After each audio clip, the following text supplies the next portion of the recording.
Good morning, everybody. My name is Vangelis Papoutsis. I work at the National Technical University of Athens, and I'm going to present you our work on the scrutinization and application of topology optimization framework in OpenFOAM version 2312.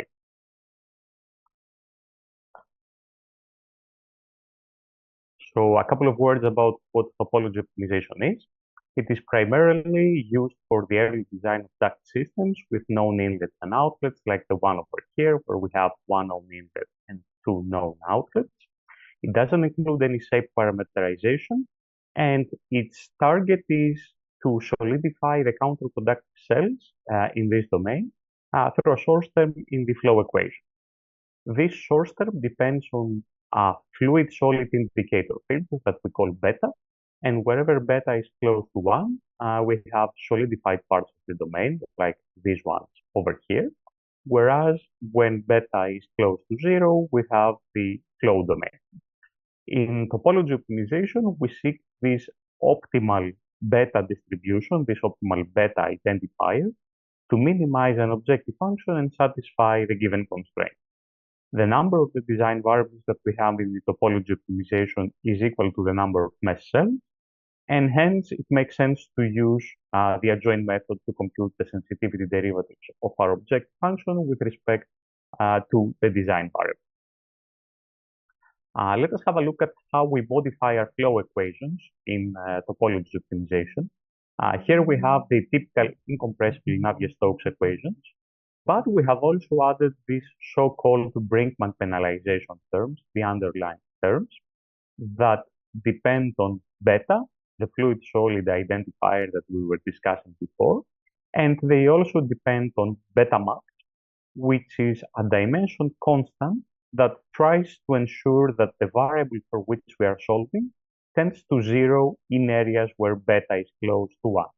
So in the solidified area of the domain, we would like, for instance, velocity to be as close to 0 as possible. Some complementary constituents of the topology optimization algorithm is the regularization of the design variable field. For instance, alpha is the design variable field, one value per cell of our computational domain, and alpha tilde is a regularized porosity field, and R a regularization radius. Now the question is, why do we choose to solve this regularization equation? The reason is twofold. First of all, we would like to obtain a grid-independent solution. And let me try to explain what I mean here in the context of topology optimization. Since we have one design variable per cell of our domain, if we refine our mesh, then we have now more design variables, which means that more likely than not, we're going to get a different optimized solution. We would like to avoid this to get more or less the same solution independent of the number of the design variables that we have. And this regularization helps towards that direction. Additionally, the regularization that we present here avoids checkerboard patterns, and it helps us obtain smooth solutions. Now, the alpha tilde field that we get from this regularization is, of course, much smoother than alpha. But in topology optimization, ideally, we would like to have an identifier field which is as binary as possible, which means that we either have solid cells or fluid cells, but not necessarily something in between. And this alpha tilde field has in between values. So then what we do is we sharpen or project, as is the terminology in topology optimization, the alpha tilde field to obtain beta. And then once we compute this beta field, we can then use it in order to compute the functions that go into the Navier-Stokes equation, the Brinkman penalization terms that we were seeing before.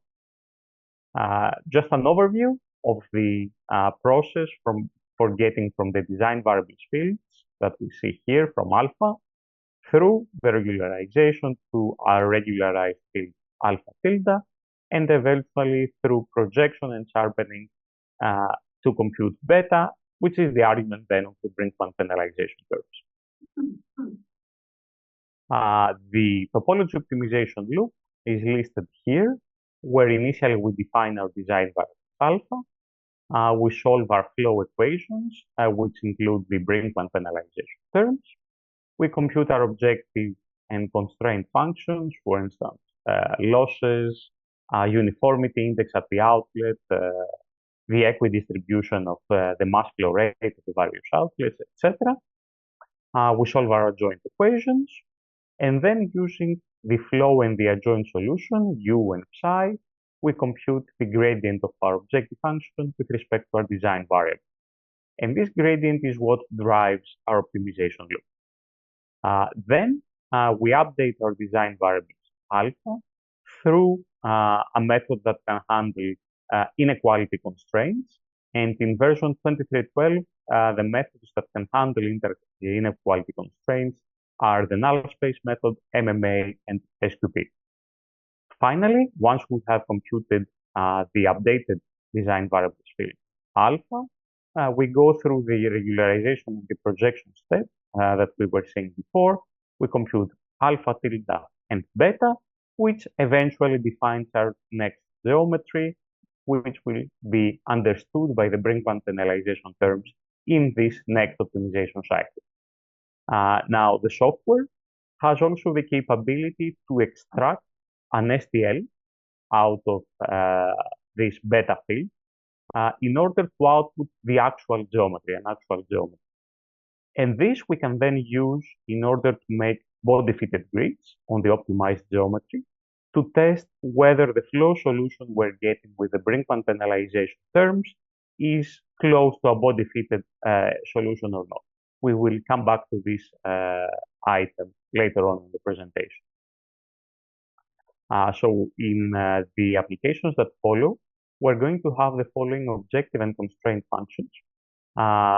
These are the total pressure losses between the inlet and the outlet that we abbreviate to JTT. The flow rate partition that tries to equally distribute our flow rate at the inlet to the various outlets.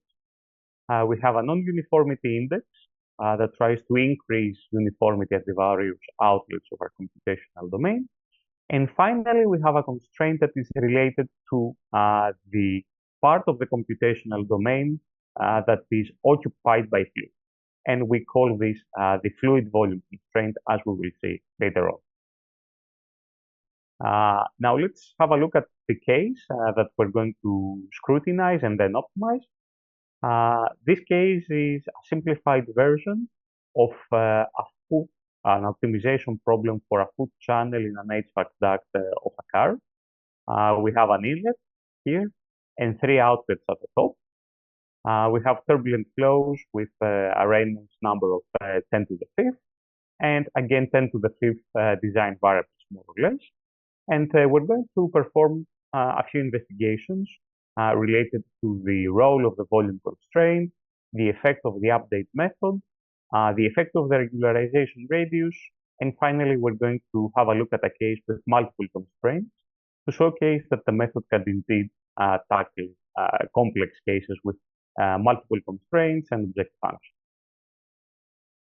So initially, let us have a look at the simplest case that we can tackle, which is the minimization of total pressure losses between the inlet and the 3 outlets without any constraints, neither flow related or geometry related.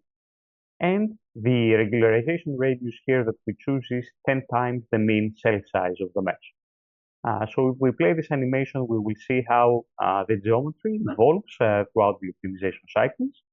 And eventually, what we get as a geometry is this one at the bottom, where we see that indeed close to these 2 outlets, or this region over here, we have something that resembles a duct. But for the part that's close to the furthest outlet over here, we have the bulk of the domain, which is probably dead flow, right? Or flow with very small velocity. And this happens because the dominant term in the sensitivity derivatives expression is related to the inner product of the flow and the adjoint velocity. And in areas where we have very low flow velocity, we tend to have almost 0 sensitivity derivatives. So the optimization method doesn't have any drive to solidify this dead zone. A possible solution to this problem is to introduce a volume constraint. And this is what we're going to do next. This first geometry that is designed, we call it G1 or geometry 1. So the next optimization problem introduces this volume constraint. Again, we want to minimize total pressure losses with the same regularization radius, but now we also want the volume of the fluid domain to be less than a certain percentage of the total volume of our computational domain. And again, at the top, we see the evolution of the geometry throughout the optimization cycles, and at the bottom, the final geometry that is designed by topology optimization. So now with the introduction of the volume constraint, we see that we have more streamlined shapes, and the dead zones with very low velocities are indeed removed. The third thing that I would like to touch upon is the impact of the update method. Let me remind you that the update method is the method that takes as an input the sensitivity derivatives of our objective function with respect to the design variables, and also, of course, the sensitivity derivatives of constraints, and then produces the update of the design variable. So here on the left, we have the previous case that we optimized with the same objective function and the same constraints, using SQP as the method to update the design variable. And the reduction of the objective function that we're getting here is something like 43.4%. On the right now, we have the same case optimized using MMA, the method of moving asymptotes, with a similar reduction in the objective function. And if we also play this animation, we see that the history, the optimization history, in order to get the optimized solution is similar for the two methods. But if we pay close attention, we will see in a bit that MMA is a bit more violent when updating the geometry. And at the bottom, again, we see the two geometries, which are very similar to each other with very small differences.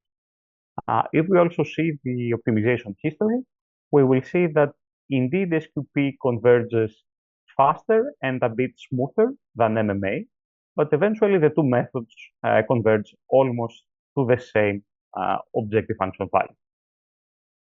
So if we wanted to summarize, we would say that SQP converges faster and smoother, but both methods eventually end up practically with the same solution. Then a third investigation is performed related to the impact of the regularization radius. Still the same optimization problem where we have the minimization of total pressure losses subject to the volume constraint. And again, on the left, we have geometry G2, which is optimized using a regularization radius equal to 10 times the average cell size. And on the right, we have increased the regularization radius to 20 times the average cell size.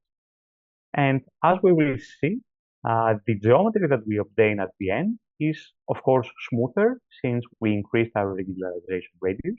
You can see, for instance, that the kinks and valleys that we have in this part of the optimized geometry when using a regularization radius of 10 have practically been smoothed out when we use a larger regularization radius. But at the same time, we also have a smaller reduction in our objective function value. So we went from a reduction of 43% to a reduction of just 22%. And this is usually the case. When we increase the regularization radius, we get smoother geometries, but usually we lose something in performance. And finally, let me present you a more complex optimization where we now change the objective function. Now the objective function that we have is the non-uniformity at the three outlets of our computational domain, subject to three constraints. The first constraint is to equally distribute the flow between the three outlets that we have over here. We want our total pressure losses to be lower than a target value for total pressure losses. And we also have the volume constraint that we had in the previous optimization. So this problem is much more complex, multiple constraints, two flow-related ones and one geometric. But we still see that within the first, let's say, more or less 100 optimization cycles, the three constraints that we see over here, the green, blue, and orange lines that are read here in this axis, on the red axis, are indeed satisfied, and the objective function is reduced by around 30%. So even despite the fact that we have a complex optimization problem, topology optimization can still satisfy these constraints and reduce our objective function. Here you see the evolution of the optimized shape throughout the optimization cycles. Since the optimization problem here is much more complex than the previous ones, we can see that the geometry evolves significantly even during the last few optimization cycles, whereas practically in the previous problems, the optimization problem had converged much earlier. And at the bottom, again, you see the geometry that has been designed by topology optimization. One important thing that I would like to stress is that when dealing with topology optimization, as we said earlier in the introduction, we are adding these so-called Brinkman penalization terms in our flow equations, and boundary conditions are only satisfied in the weak sense. We don't really apply boundary conditions in the fluid-solid interface. We just have these Brinkman penalization terms that drive our flow solution to zero in the solidified part of the domain. This means that we might have some inaccuracies in the flow solution. So it is always important to reevaluate our optimized solution using body-fitted grids. The optimizer extracts an STL of the optimized geometry in each optimization cycle, the one that we see here, for instance. So then we can use, for instance, snappy hexmers to build a body-fitted grid and then evaluate our flow using proper boundary conditions on a body-fitted grid. Here we have the various geometries that were designed throughout the experiments that we did before, and the values of the three flow-related objective functions evaluated with the Brinkman penalization terms and with body-fitted grids. I won't go into all the numbers that we see here. Just two conclusions that we can draw from this table is that indeed we can have differences in the objective values when we evaluate using Brinkman penalization terms or body-fitted grids. That's one thing that we should keep in mind. But another interesting thing that we should keep in mind is that we might have some error in the objective functions when we use the Brinkman penalization terms, but the trends are the same between the topology optimization evaluated solutions and the body-fitted grids. What I mean is that the geometry that is best with respect to all others for a certain criterion, for instance, total pressure losses, when evaluated with the Brinkman penalization terms, is also the best when evaluated using body-fitted grids. And this happens for all three flow-related quantities that we have here, both total pressure losses, the mass distribution, and the uniformity index. So to summarize, we have seen that a volume constraint can help solidify the dead areas of the computational domain. We have seen that SQP usually outperforms MMA in topology optimization in terms of convergence speed. We have also seen that increasing the regularization radius produces smoother geometries, but usually leads to a deterioration of the performance of the objective function. Cases with multiple flow and geometric constraints can be tackled with the available software. And what I failed to mention before is that bounds for some of the flow-related constraints can be obtained by some preliminary optimizations round without of them. For instance, in the previous case that we saw that in the very last the more complex example, we had a constraint that said that our total pressure losses should be lower than a certain threshold. This threshold was derived by the previous optimization that we did, where we had total pressure losses as an objective function. We then increased that value by 20%, let's say, to give some room in the optimization to also satisfy the rest of the constraints. And this is a way that we can get the threshold values for the flow-related constraints.